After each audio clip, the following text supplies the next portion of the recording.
प्रजापति बाबा के नाम पे 10 रुपये का फीस कराए हैं और कहना है हरे कमला कमला पिया हो मऊहाला कमला अरे कमला कमला पिया हो मऊहाला कमला अरे कमला कमला पिया हो अरे कमला कमला पिया हो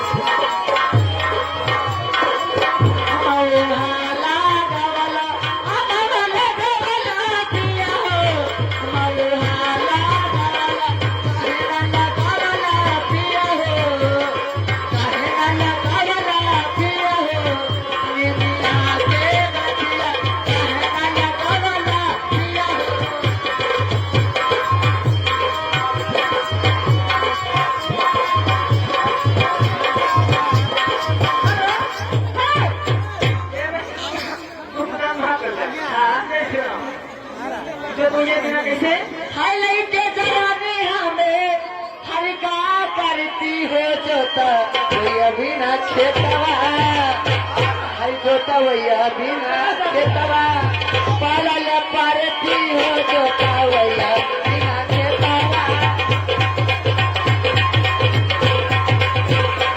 नहीं के जवानी हमारे नहीं के जवानी हमारे जोता वही अभी ना अच्छा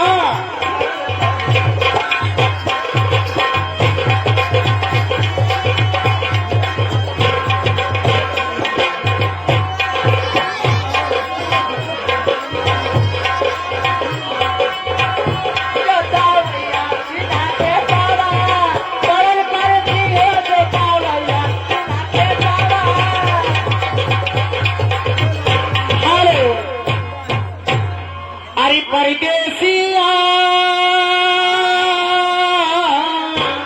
अरे परदेसिया ये सच है पिया सब कहते हैं तूने ए बहनी ए कैसे ए दूल्हा मेरे कैमरा वाले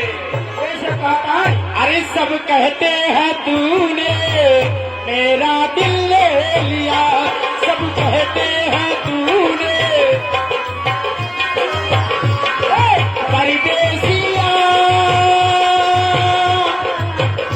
सब कहते हैं तूने मेरा दिल ले लिया संजय साराहरी इधर से 10 रुपये का फुसकारा है संजय बिहारी 10 रुपये का फुसकार करते कहना है ए सच है पिया ए परदेसिया लोग कहते हैं तूने मेरा दिल ले लिया सब कहते हैं तूने मेरा दिल ले लिया परदेसिया परदेसिया ये सच है पिया सब कहते हैं तूने मेरा दिल ले लिया मेरा दिल ले लिया तुम पे धोखेबाज हो वादा करके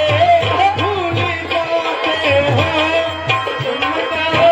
धोखेबाज हो वादा करके भूल जाते हो रोज रोज तुम सब ऐसा करोगे हम तो रोज जाएंगे तो हाथ मलोगे तुम तो धोखेबाज हो वादा करके भूल जाते हो तुम तो